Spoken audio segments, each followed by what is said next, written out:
Selamat pagi dokter, perkenalkan saya Putu Ruzira Ayurisma Puspa, NIM 19026111084, dokter muda bagian anestesi periode 4-17 Mei 2020.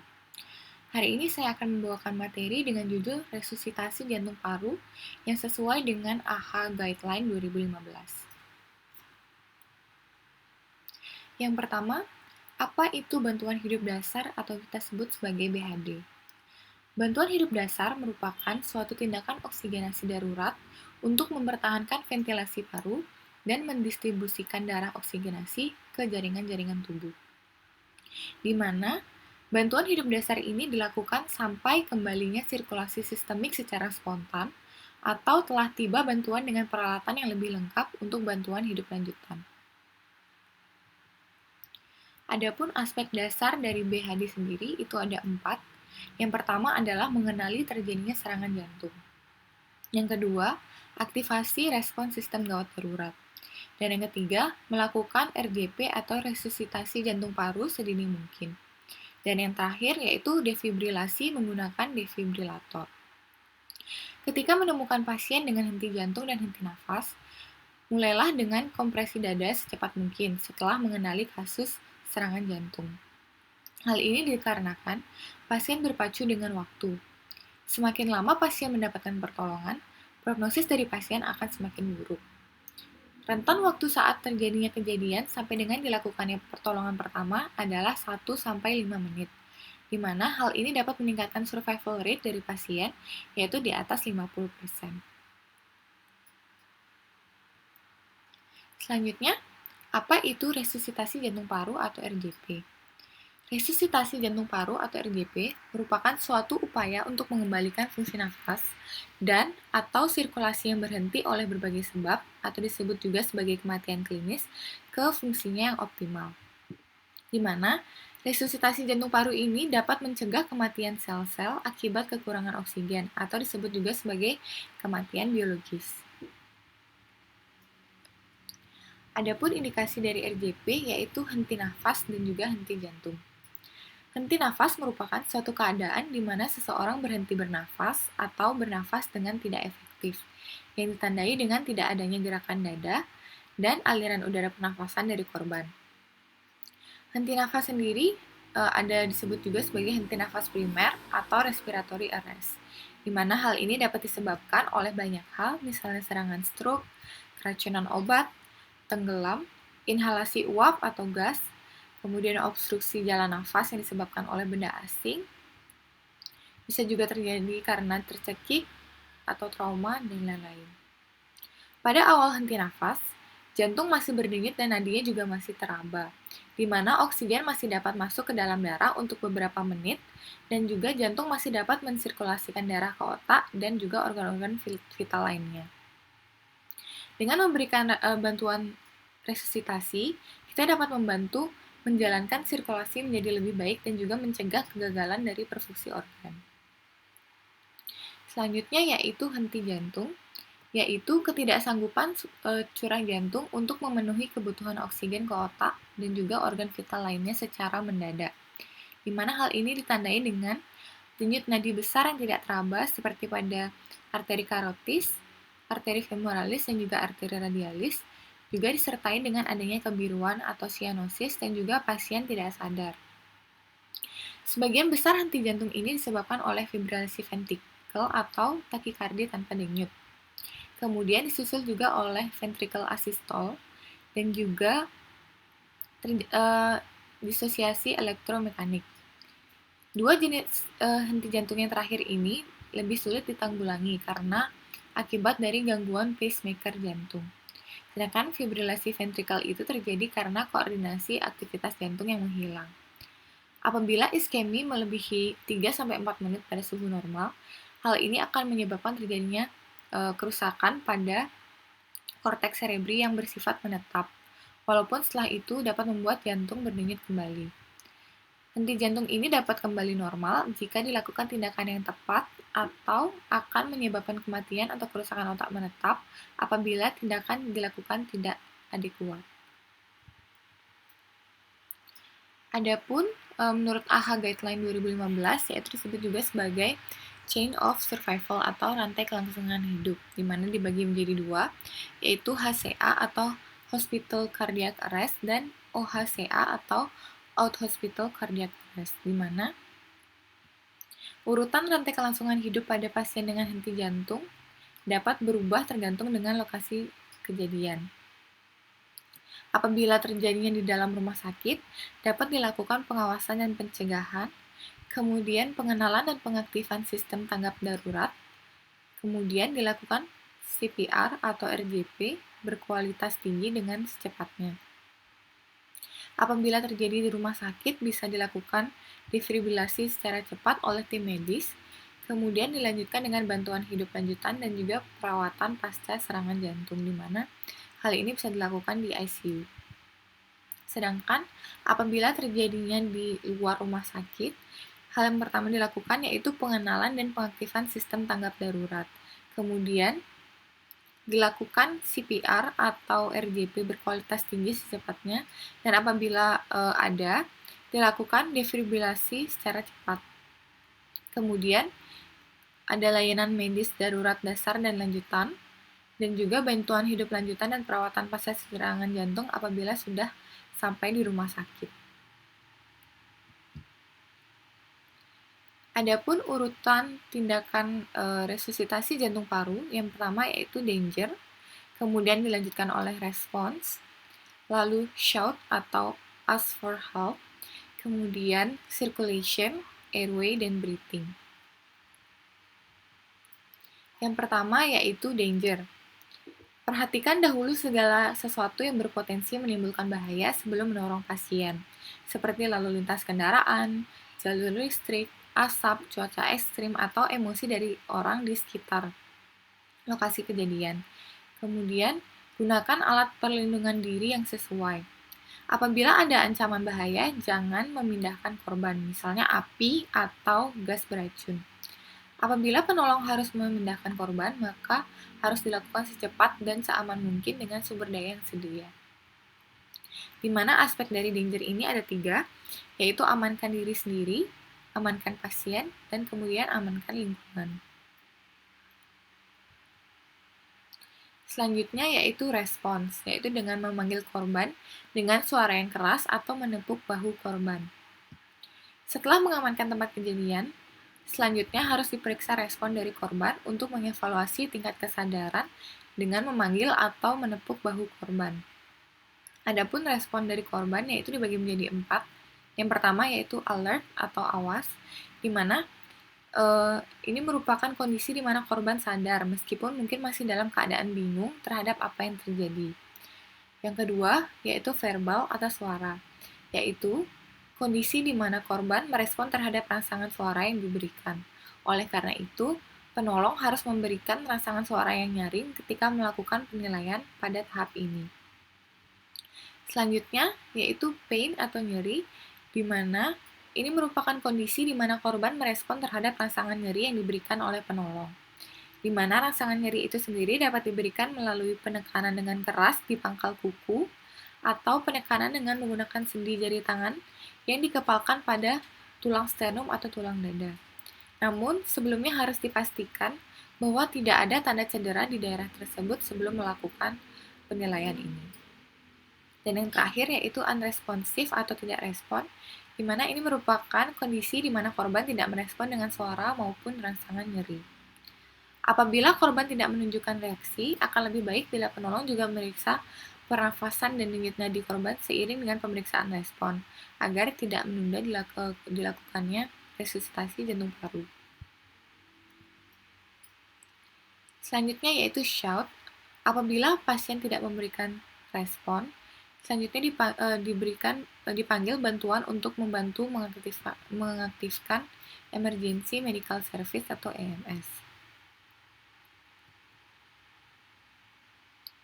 Selanjutnya yaitu circulation. Yang pertama yang perlu dipastikan yaitu ada atau tidaknya nadi karotis dengan meraba pada arteri karotid yang berada di leher dengan meletakkan 2 jari di bawah sudut rahang kurang lebih selama 5 detik atau tidak lebih dari 10 detik. Apabila tidak ada nadi, Lakukan kompresi dada dengan 30 kali kompresi dan 2 kali ventilasi. Apabila nadi ditemukan, beri satu ventilasi setiap 6 detik atau 10-12 kali per menit. Selanjutnya yaitu circulation, yaitu korban diletakkan pada permukaan yang datar dan keras agar penekanan yang dilakukan lebih adekuat. Kemudian, pastikan bagian dada korban terbuka. Selanjutnya, letakkan tangan di tengah dada pasien. Tumpukan salah satu pangkal tangan pada daerah separuh bawah tulang dada dengan tangan yang lain menumpu di atas tangan yang bertumpu. Lengan harus lurus 90 derajat terhadap dada korban dengan bahu penolong sebagai tumpuan atas. Selanjutnya, lakukan kompresi dada dengan kecepatan 100-120 kali per menit dengan kedalaman 5-6 cm. Pastikan juga dinding dada mendapat kesempatan untuk recoil penuh.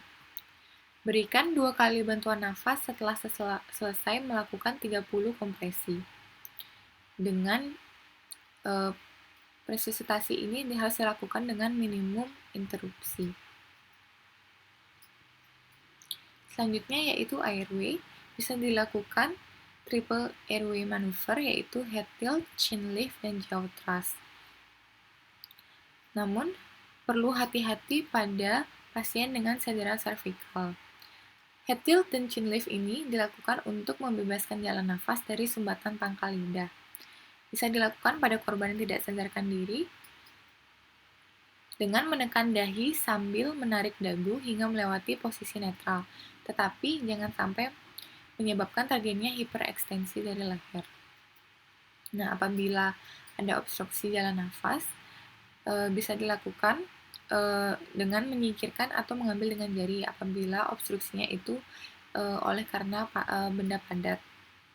Apabila obstruksinya dari cairan, itu bisa dilakukan dengan memiringkan pasien atau menggunakan suction. Apabila pasien dengan kecurigaan dengan cedera servikal, dapat dilakukan manuver jaw thrust, yaitu penolong berlutut di atas kepala pasien, kemudian menumpukan siku pada lantai, kemudian letakkan tangan pada setiap sisi kepala, dan jari-jari berada di sekitar sudut tulang rahang. Ibu jari digunakan untuk membuka mulut dengan mendorong dagu ke arah depan sambil mengangkat rahang. Jadi di sini posisi rahang bawah itu berada di depan rahang atas. Selanjutnya yaitu breathing, di mana diberikan 2 kali bantuan nafas setelah jalan nafas bebas. Tiap kali hembusan yaitu 1 detik disusul dengan hembusan kedua setelah ekshalasi. Adapun cara memberikan ventilasi yaitu ada 3. Yang pertama mouth to mouth ventilation, yang kedua mouth to mask, yang ketiga adalah back valve mask resuscitation. Di mana pada setiap pemberian rescue breathing ini harus dipastikan dada korban mengembang pada setiap pemberian nafas. Adapun mouth to mouth ventilation ini cara pemberiannya adalah yang pertama, pastikan hidung korban harus terpencet rapat. Kemudian, ambil nafas seperti biasa, jangan terlalu dalam. Kemudian, buat keadaan mulut ke mulut yang serapat mungkin. Berikan 1 ventilasi tiap 1 detik, kemudian kembali ke langkah ambil nafas hingga berikan nafas kedua selama 1 detik. Selanjutnya, untuk mouth to mask itu kurang lebih sama dengan mouth to mouth, namun pemberiannya itu melalui masker. Selanjutnya yaitu back valve mask resuscitation, di mana untuk pemberian melalui back mask ini dipastikan menggunakan volume 1-2 liter agar dapat memberikan ventilasi yang memenuhi volume tidal sekitar 600 ml. Tiupan nafas yang berlebihan ini akan berakibat pada tekanan intratorakal yang meningkat dan berdampak menghambat aliran darah yang ditimbulkan akibat pijatan jantung. Selanjutnya yaitu ada teknik AC clamp untuk memegang sunggup muka, di mana ibu jari dan telunjuk akan membentuk huruf C untuk memegang sungkup, dan 3 jari lainnya yang bebas itu membentuk huruf E untuk ekstensi kepala, seperti bisa dilihat pada gambar. Selanjutnya, dilakukan evaluasi ulang sesudah 5 kali siklus RGP. Apabila tidak ada nadi karotis, dapat dilakukan kembali kompresi dan ventilasi dengan perbandingan 30 kali kompresi dan 2 kali ventilasi. Apabila nadi terabah dan nafas tidak ada, berikan bantuan nafas sebanyak 10 kali per menit dan monitor nadi setiap 2 menit. Apabila nadi terabah dan nafas ada, lakukan recovery position.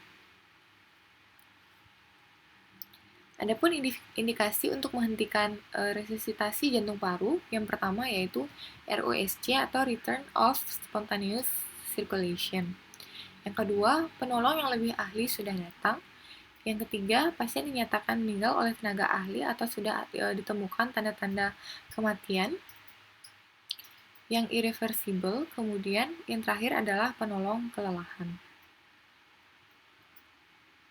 Selanjutnya yaitu recovery position, yaitu yang pertama, tangan pasien yang berada pada sisi penolong diluruskan ke atas, seperti gambar yang ini, gambar pertama.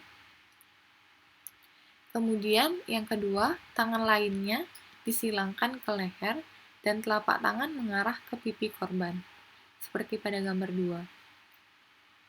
Selanjutnya, kaki pada posisi yang berlawanan dengan penolong itu ditekuk dan ditarik ke arah penolong, seperti pada gambar 3. Dan yang terakhir, miringkan tubuh korban ke arah penolong. Nah, tangan yang berada di bawah pipi ini untuk memastikan mulut tetap terbuka, kemudian tangan yang disilangkan ke leher ini gunanya tangan yang berada pada posisi diluruskan ke atas ini gunanya untuk mencegah terjadinya rolling over.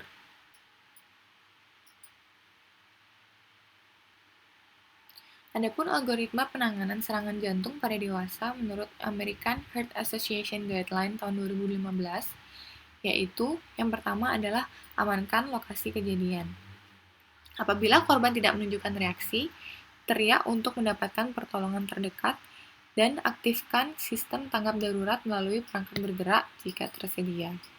Lalu, ambil AED dan peralatan gawat darurat atau minta seseorang untuk melakukannya.